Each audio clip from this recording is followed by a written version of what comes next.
Queria ler com você.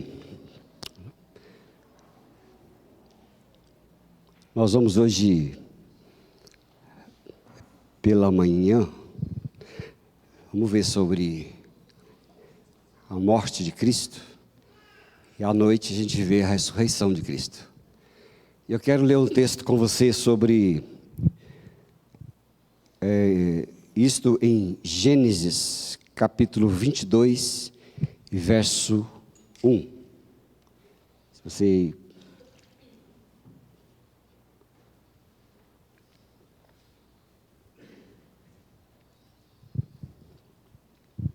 Diz assim a Bíblia: E aconteceu, depois destas coisas, que provou Deus a Abraão e disse-lhe: Abraão. E ele disse: Eis-me aqui. E disse Deus: Toma agora o teu filho, o teu único filho, Isaque, a quem amas, e vai à terra de Moriá. Oferece-o ali em holocausto sobre uma das montanhas que eu te direi. Então se levantou Abraão pela manhã, de madrugada, arrumou o seu jumento e tomou consigo 2 de seus moços, e Isaque, seu filho, e cortou lenha para o holocausto e levantou-se e foi ao lugar que Deus lhe dissera. Ao terceiro dia, levantou Abraão os seus olhos e viu o lugar de longe. E disse Abraão a seus moços: Ficai-vos aqui com o jumento, e eu e o moço iremos até ali, e havendo adorado, tornaremos a vós. E tomou Abraão a lenha do holocausto, e pô-la sobre Isaque, seu filho, e ele tomou o fogo e o cutelo na sua mão, e foram ambos juntos. Então falou Isaque a Abraão, seu pai, e disse: Meu pai. Eis-me aqui, meu filho, respondeu Abraão. E ele falou: Eis que o fogo e a lenha estão aqui, mas onde está o cordeiro para o holocausto? E disse Abraão: Deus proverá para si o cordeiro para o holocausto, meu filho. Assim caminharam ambos juntos, e chegaram ao lugar que Deus lhe dissera. E edificou Abraão ali um altar, e pôs em ordem a lenha, amarrou a Isaque seu filho, deitou-o sobre o altar em cima da lenha. E estendeu Abraão a sua mão, e tomou o cutelo para imolar o seu filho. Mas o anjo do Senhor lhe bradou desde os céus e disse: Abraão, Abraão.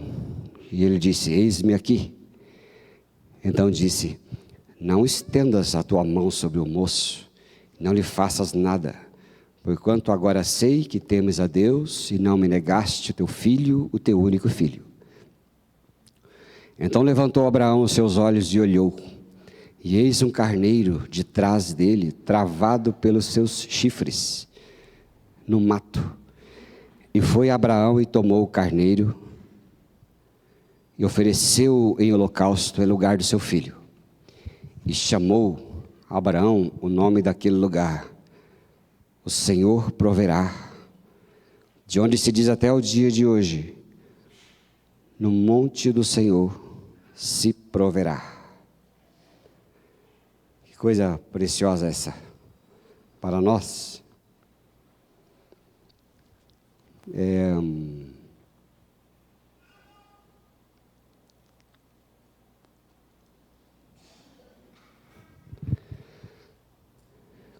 Quando você imagina uma coisa preciosa que tem na sua casa, uma joia, sei lá o quê, um quadro bem precioso, e ninguém dá valor, você não dá valor, mas de repente você descobre que aquilo tem um grande valor, e aquilo se torna a coisa mais importante para você. São tantas coisas, né, que a gente vê e tem como consideração muito grande. Essa semana eu recebi um testemunho de alguém que encontrou um testemunho que eu dei há 20 anos atrás, eu já havia esquecido. E ali eu conto a história, o testemunho, era o testemunho para aquele grupo chamado Gideões. Uma vez eles me pediram para escrever, não sei por que souberam disso, eu pedi para escrever, eu escrevi e mandei. E agora, há alguns tempos, eu estava, sexta-feira, pregando ali na Bacaxeri, encontrei o rapaz e ele falou assim, olha, isso aqui é para você. Me mandou, era um testemunho de uma revista muito antiga dos Gideões, com meu testemunho. E ali eu contava que, como eu conhecia a Bíblia, o meu avô, ele vivia preso, né? Era minha família lá da parte dos Alcântara, lá atrás era meio complicado. Hoje já deram uma parte consertada, porque a gente, eu e meu irmão e muitas primas, Deus converteu a vida delas, então hoje está saindo uma nova geração de gente crente. Mas antes desse povo era tudo meio estropiado, né? Então meu avô vivia preso. Ele via um terreno parado na frente e vendia, não era dele, essas coisas assim, sabe? Infelizmente era uma realidade. E a gente crescia, eu me lembro quando eu era criança, quando eu e minha mãe, a gente estava junto com ele, havia um clima de tensão, né? Eu fiquei sabendo disso depois, mas eles sentiam muito, porque a qualquer momento poderia sair um mandado de prisão ou um mandado de busca, porque ele fugia da cadeia, às vezes. Então era um clima assim, muito tenso às vezes. A minha mãe não gostava muito que eu e meu irmão fosse para a casa da minha avó, assim, porque poderia acontecer alguma coisa. Então ela vivia nesse negócio. E uma vez deram para ele uma Bíblia grande, e ele lia muito essa Bíblia quando estava preso. E na casa, uma vez que estava uma prima minha, eu lembro até hoje, ele estava lendo para nós a história de Sansão. Nunca mais esqueci Sansão, porque foi muito marcante, né? Ele lia toda a história, e Sansão é um livro curto e cheio de empolgação, né? Corta o cabelo, Dalila, aquela coisa toda, né? Ele é muito dinâmico, e a gente escutava ele tudo. Daí eu falava assim, eu quero um livro desse. Aí ele não tinha aquele livrão, não tinha a Bíblia completa, mas me deu os novos testamentos. E me deu um, e eu lia bastante o Novo Testamento, aquilo começou a ficar uma coisa muito importante na vida, né? E aí, passou todo um processo e deu no que deu, o que vocês estão vendo aqui, que já é um milagre fenomenal, né? Eu sempre digo assim, pastor, qual que é o maior milagre da sua vida? Eu ser pastor. Esse é o maior milagre. Porque eu odiava crente. Eu era da turma que quando via um crente, eu dizia para eles, lá, um crente da bunda quente. Olha a rapadura debaixo do braço. Rapadura preta, né? Olha a rapadura debaixo do braço. Eu tinha uma vizinha que era crente, e ela cantava os louvores, né? Que nem a Cleide assim, cantava assim, bonita assim. E aí, quando ela começava a cantar, eu e meu pai dizia, a cigarra começou a cantar. Ó a cigarra. E aí, é um milagre. É um milagre sem tamanho, né? Não tinha jeito. Até eu lembro até hoje, quando eu cheguei, primeira vez em casa, carregando uma Bíblia para dentro de casa, a minha mãe olhou para mim e falou assim, uai, seu irmão fuma maconha e você que se converte?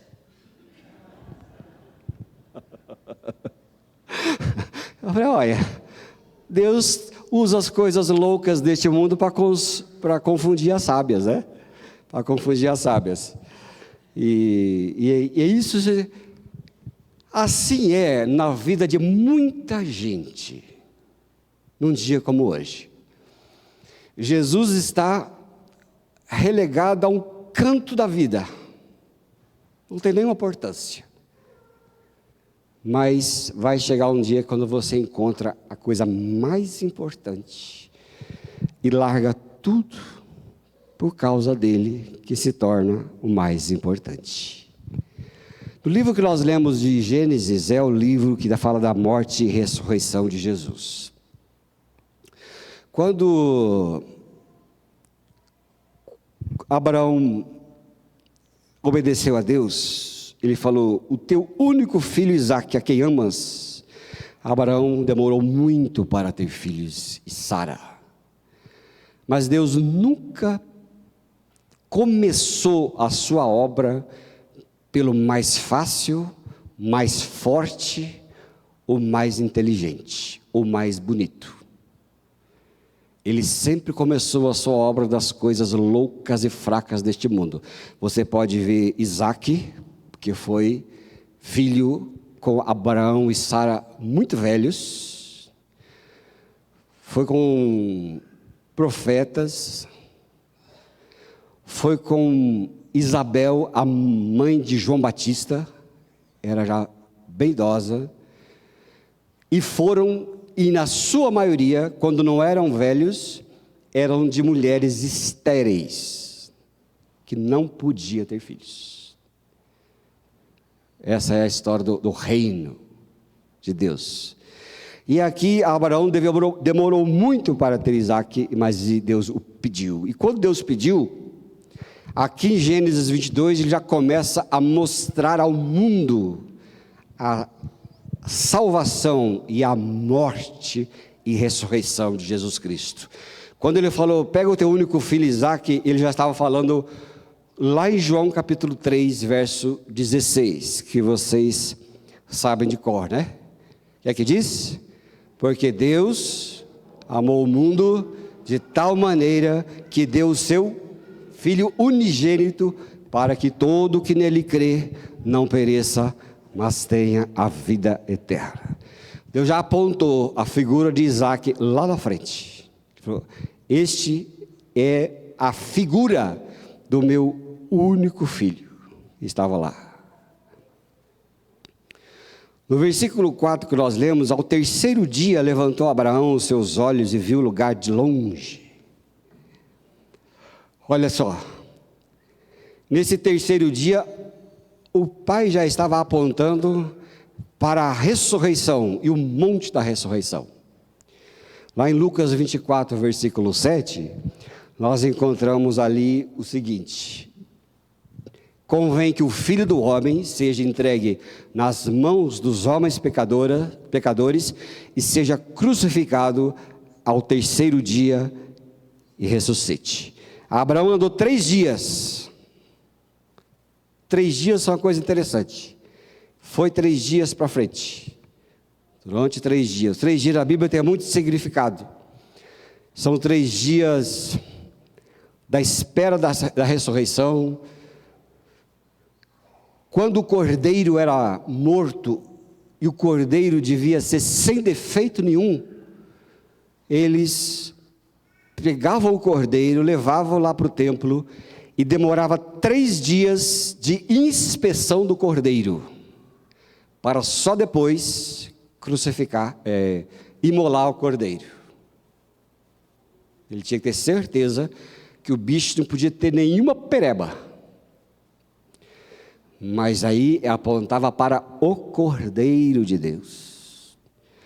Jesus viveu nesta terra, e ele passou, depois que ele publicou o seu ministério, depois que ele foi lá no templo e abriu o livro em Isaías e disse naquele lugar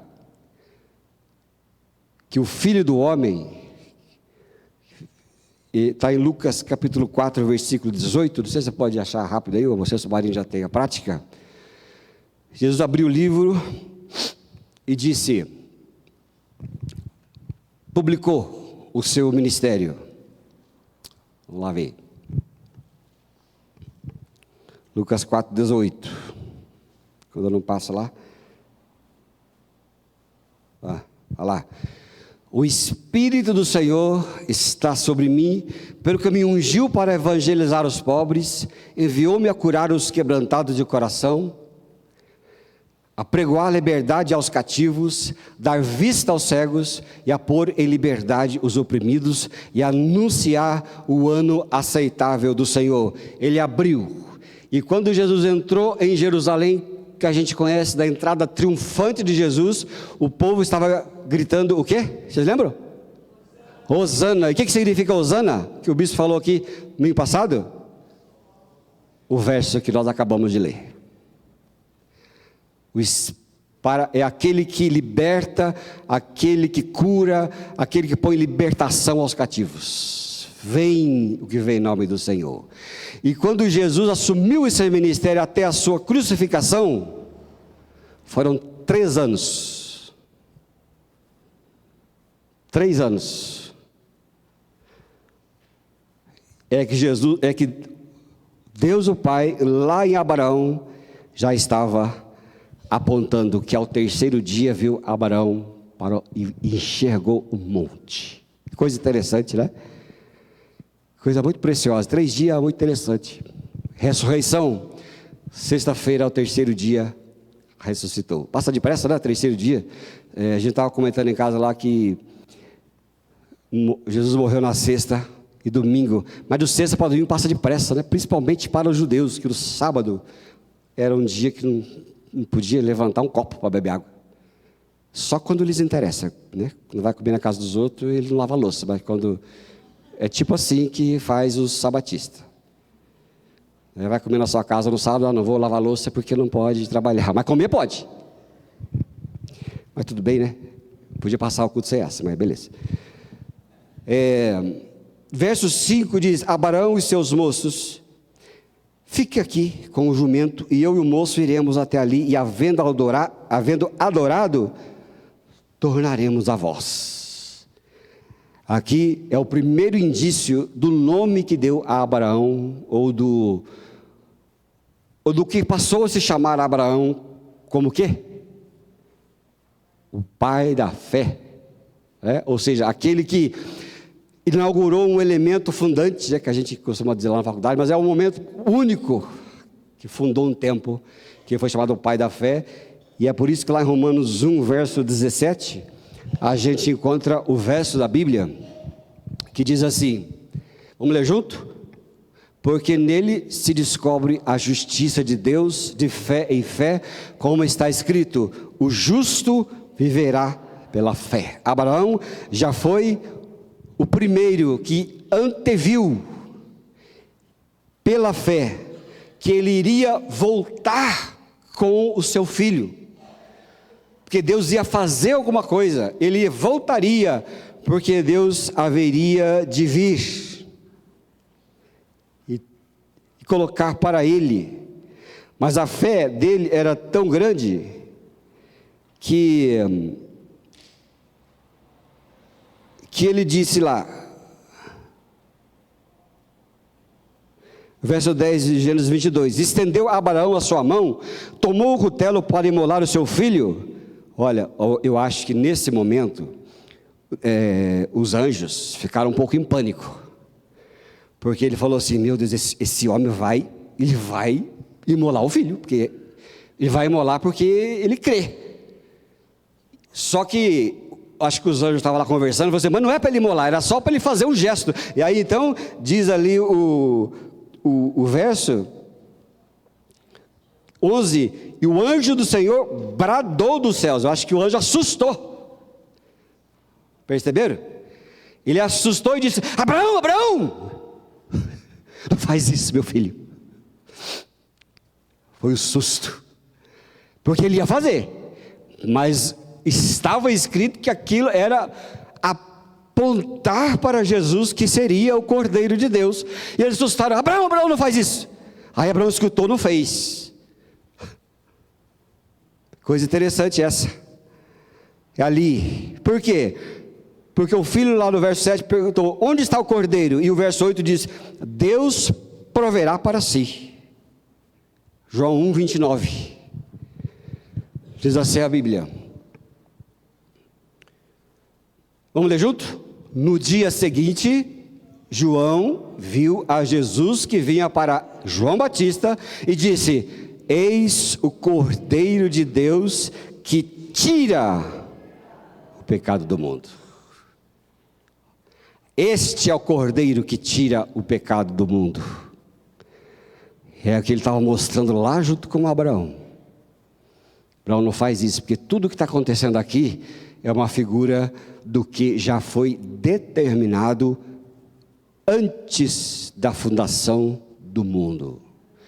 Então não custa repetir que a morte e ressurreição de Jesus não foi um acidente de percurso, não foi uma coisa que deu errado. Tudo isso já estava escrito, porque o Cordeiro de Deus foi crucificado, imolado, diz a Bíblia, em Efésios capítulo 1, antes da fundação do mundo. Por quê? Porque Deus falou: vamos criar o ser humano à nossa imagem e semelhança. E conversando com a Trindade disse: e se eles escolherem ir para o lado errado? Alguém da Trindade tem que ir lá para pagar o preço do erro. Jesus então salta para frente e diz: se eles pecarem, eu vou. E aí então a Bíblia diz: o Cordeiro de Deus que foi imolado antes da fundação do mundo. Já estava escrito lá atrás, lá na eternidade passada. E é por isso que Jesus foi caminhando e disse: foi justamente para esta hora que eu vim. Quando Pedro chegou, falou assim: não, Senhor, o Senhor não vai ser crucificado, vai ficar com a gente, vai fundar uma igreja metodista da cruz. Jesus olhou para ele e falou assim: arreda-te, sai daqui, capeta. Eu tinha um chefe lá na Londrina, quando eu trabalhava lá na Londrina, ele falava assim: sai de mim, cara. Quando a gente fazia o que ele não queria. Eu falei assim: sai de mim, cara. Jesus falou para aquele Pedro: sai de mim, cara, você está falando coisa que é do diabo. Você quer me impedir justamente aquilo que eu vim fazer. E ali estava o Cordeiro. E quando Abraão disse: Deus proverá para si, ele estava falando já Jeová Jireh. Nós usamos muito essa palavra, Jeová Jireh, para o Deus provedor das nossas necessidades. Não, Deus é Deus provedor. Estou sem dinheiro, Deus proverá. Estou tal coisa, Deus proverá. Deus é Jeová Jireh. Também é, não tem problema, pode orar. Ele vem mesmo atender o pedido de oração. Mas quando a Bíblia diz Deus proverá, Jeová Jireh, é que Deus proverá para si o Cordeiro que nos daria a libertação da pena da dívida, nos daria a eternidade por herança. Porque não pode depender de nenhum de nós. Me corta o coração quando eu vejo as pessoas passando aí para frente, olha para dentro e fala assim: aí só está o povo santo, que não erra, que não faz nada. Se fosse outro tempo de João Batista, ele estaria lá na porta dizendo: vocês pecadores imundos, entra por esta porta aqui, porque é o nosso lugar, porque não depende de vocês, dependeu do Filho, que pagou a nossa pena e a sua pena, porque você não merece o céu, não merecia antes, não merece agora e não merecerá depois, porque Deus em Cristo já pagou o pecado passado, o presente e o futuro, porque o justo viverá pela fé no Cordeiro. Por isso que Deus mandou aquele Abraão e Isaque lá para o Monte Moriá. Falou: vai e imola teu filho no Monte Moriá. Onde é que é o Monte Moriá? É o Monte do Calvário. Naquele tempo não era o Calvário, mas hoje é o Domo da Rocha e seus arredores.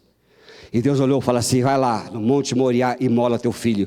Quando Abraão ia descer o cutelo, Deus falou: porque isso é plano para alguns milhares de anos para frente. Neste mesmo lugar, aqui, nesse mesmo lugar que vocês estão. E ali aquela cruz era o lugar de execução de um criminoso. Só criminoso que estava ali. Aquela cruz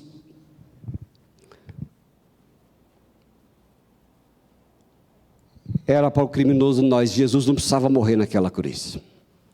A morte, aquela morte não era dele, era a nossa morte. Ele não tinha crimes, nós tínhamos crimes. Ele foi fazer, nós não poderíamos fazer. E ali era para o criminoso, mas Jesus não era o criminoso. O criminoso éramos nós, que diz lá em Isaías capítulo 53, versículos 5 e 6, que diz assim: mas ele foi traspassado pelas nossas transgressões, moído pelas nossas iniquidades, o castigo que nos traz a paz estava sobre ele. Pelas suas pisaduras fomos sarados. A Bíblia diz que ele foi moído pelas nossas iniquidades. Não era dele, era minha, era a sua iniquidade. Aqui, esse substantivo, essa palavra cruz, é interessante que ela tem 27 vezes a sua menção no Novo Testamento. Quantos livros tem no Novo Testamento? Em Ena. A Ena, vou perguntar só para a Ena, ninguém responde. Quantos livros? Ela não sabe? Meu Deus, errei. Não é possível, ela sabe tudo. Tá bom, quem fala? Quantos livros tem? 27. 27 vezes a palavra cruz. É como que se o Novo Testamento dissesse: filhos e filhas, todas as coisas têm que convergir para a cruz. Porque sem a cruz, só há perdição. Ninguém pode viver sem ela. E o povo dizia: mata, mata, crucifica. Mas Jesus tinha que morrer numa cruz. Vocês sabiam disso? Os judeus, eles matavam por apedrejamento. Esse é o jeito que eles matavam. Os romanos matavam por decapitação. Eles foram, tanto que decapitação era a cultura. Eu me lembro quando eu estava assistindo o Henrique VIII, a história daquele The Tudors, que falava a história do Henrique VIII, é aquele que abriu outra igreja para poder ter o divórcio. Ele enjoava da mulher, arrumava um crime para ela e ela decapitava. Eu me lembro que quando um tempo ele já estava lá, a segunda, a terceira mulher lá, oficial, né? Oficial, vai por aí. Ele queria outra, depois que matou a terceira, ele sabia que tinha uma princesa muito bonita, uma princesa francesa. E veio um convite de casamento dele com aquela princesa para ela. Aí ela respondeu assim: caro rei Henrique VIII, aceitaria ser sua esposa de bom grado se eu tivesse 2 cabeças. Porque eu só tenho uma, e então essa não vai rolar. Os romanos matavam por decapitação. Foram arrumar a crucificação com outro grupo de gente chamados fenícios. Importaram o método da crucificação dos fenícios. E ali eles costumavam colocar a placa do crime em cima. Esse morreu por roubou um carro. Esse morreu porque matou alguém. Mas aí queriam colocar em cima o de Jesus. E o Pilatos ficou desesperado. E o ato litúrgico ficou desesperado. O que é que vamos colocar na cabeça dele? Nós não vemos crime nenhum. Não conseguiam encontrar qual era o crime. Aí eles colocaram: faz o seguinte, o que está irritando mesmo esses judeus aiados aí, é que ele disse que era rei dos judeus, filho do homem. Bote lá, Jesus Cristo, Rei dos Judeus. Os judeus e os fariseus ficaram loucos da vida. Não pode! Não pode! Ele não é rei dos judeus, coisa nenhuma, isso é uma blasfêmia. E Pilatos falou, vai ficar rei dos judeus. Vocês que mataram. E ficou rei dos judeus, porque não tinha crime nenhum para ele. Mas eles foram, por quê? Porque lá no Antigo Testamento, Deuteronômio 21, verso 22, a lei de Deus já estava escrito que era no madeiro, não era por pedra e não era por guilhotina. Vamos ler junto?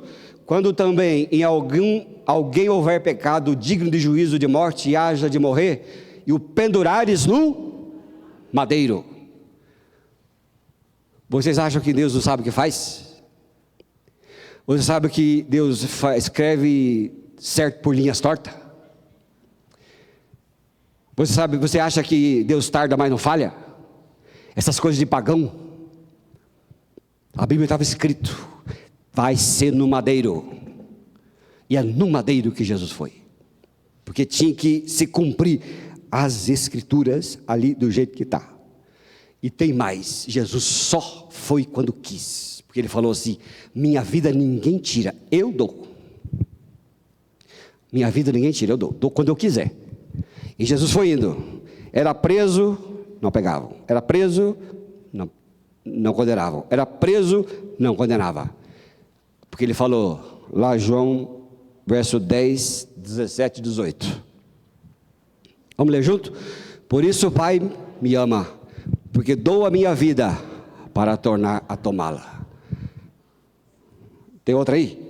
Olha lá. Ninguém tira de mim, eu de mim mesmo a dou, porque tenho poder para dar e poder para tornar a tomá-la. Esse é Jesus. Escuta, você acha que Jesus não tem, Deus é incapaz de cuidar da sua vida? Você acha que Ele é incapaz de cuidar da sua vida? Um Deus que é rei do universo, que faz tudo o que fez, tem tudo sob controle, e às vezes a gente fica na maior angústia, maior tristeza, maior depressão, na maior paura de tudo, e a gente fica murmurando, e é como se a gente estivesse dizendo, o Senhor não é capaz de cuidar da minha vida, coitadinho de mim. Deus é capaz de cuidar da sua vida, porque todos os detalhes dela, ainda que você vá pelo caminho contrário, Ele vai pegar a sua vida e trazer para o prumo certo. Ele é capaz de cuidar da nossa vida, amém, queridos? Ele é muito capaz de cuidar da nossa vida. E Jesus falou, ninguém, eu dou. E sabe por que foi crucificação? Para cumprir esta palavra. Porque você pode tirar a sua própria vida com remédio, pode tirar a sua vida com uma arma, você pode pular de um prédio. Lá em Londrina tinha um edifício Júlio Fugante, lembra, Paulo, pastor? Júlio Fugante, em Londrina era o prédio do suicídio. Era bem no centro de Londrina, bem no centro de Londrina, prédio alto, hoje tem mais alto, isso aqui lá já ficou baixo. Mas era um tal de o povo pular daquele prédio, que de vez em quando tinha notícia, aí mais um suicídio no Júlio Fugante. Hoje, se você for ver, está cheio de grade, o prédio inteiro, de fora a fora, porque é uma coisa que tem aquilo. Mas pular, você pode tirar a sua vida. Mas Jesus disse, eu dou, ninguém tira a minha vida. Porque a crucificação é a única morte que você tem que deixar. Você não pode se crucificar. Você prega no pé, prega no braço, mas não tem outro braço para você pregar. Você tem que se dar, o outro vem e faz. Ela é essa morte incrível. Mas Jesus falou, eu dou a minha vida e torno a tomá-la, porque eu tenho poder. O que é a morte? Ó morte, onde está a tua vitória? Ó morte, onde está o teu aguilhão? O aguilhão do pecado é a morte. Mas Jesus matou a morte quando ressuscitou. Não é assim que funciona? Você está morto, como é que você mata a morte? Vivendo. Você matou a morte. Jesus é maravilhoso, gente.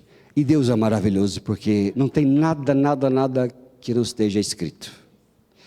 E às vezes a gente perde a cruz de vista. E vai para outros caminhos. Eu vou encerrar com essa frase aqui, de Tozer, que dizia assim: a velha cruz matou todos os homens, a nova cruz dá entretenimento a eles. Por isso que está cheio de igreja que parece discoteca, porque tem que entreter, porque se não entreter o povo não fica, se não pular, se não virar de ponta cabeça, se não suar, o culto não foi bom. Essa é a nova cruz. Mas a velha cruz mata. A velha cruz condenou. A nova cruz diverte. A velha cruz destruiu a confiança na carne. A nova cruz promove a confiança na carne. A velha cruz trouxe lágrimas e sangue. A nova cruz traz risos. Como é bom ouvir os pastores palhaços, né? De vez em quando eu escuto alguém aqui, mas você viu aquele pastor? É divertido aquele pastor. Eu confesso que às vezes até entro por um caminho, mas é meu jeito. Se alguém falou assim, eu gosto do senhor pastor, só conta piada, eu falo assim, não conto piada. Você está enganado, eu não conto piada. Primeiro, que basta eu rir da sua piada, já esqueço um minuto depois. Eu sou incapaz de decorar a piada. O que eu faço é mexer com vocês de vez em quando, com coisas corriqueiras da vida, porque senão ninguém merece uma coisa chata que só vendo, né? Mas de vez em quando eu escuto, você vê, que divertido, que eu morri de dar risada. No tempo de John Wesley, ele pregava, o povo vinha se arrastando pelo chão e dizia: eu quero esse Jesus, eu quero a morte do velho homem, eu não aguento mais essa vida miserável. E eles vinham para frente, chorando, gritando. Tem diário de Wesley que ele terminava assim, e o povo vinha, e eu perdi o controle, porque estava todo mundo gritando e chorando o que queria, a vida nova que Jesus podia dar, e pode dar.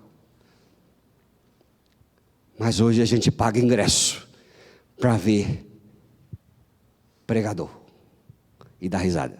É o mais barato isso, acho muito legal. É a nova cruz, porque a velha cruz não faz isso. A velha cruz traz morte do velho homem, para que a gente tenha a vida verdadeira, a vida de Cristo em nós. Aquela morte não era a morte de Jesus, era a minha morte, a sua morte. Quando ele morreu, a sua velha natureza morreu, e agora ele te deu novidade de vida, para que você viva eternamente. E é muito gostoso viver a vida de Cristo, não é? Quem gosta? Eu gosto. Quando eu estou lá abandonado comigo mesmo, olhando para a minha carne podre, olhando para meus pensamentos derrotados, eu olho para mim e eu faço a arte da esculhambação. Falar, você é um palhaço, rapaz, você está aí nessa depressão, você está aí nessa angústia aí à toa, reclamando da vida coisa arada aí, largue de você mesmo, pai, não dá bola para você não, olha para Cristo. Aí eu saro. Que Deus abençoe nós todos com a vida de Cristo. Amém, amados? Graças a Deus. Coral, vamos agora? Maravilha, pode vir. Vamos orar primeiro enquanto eles vêm.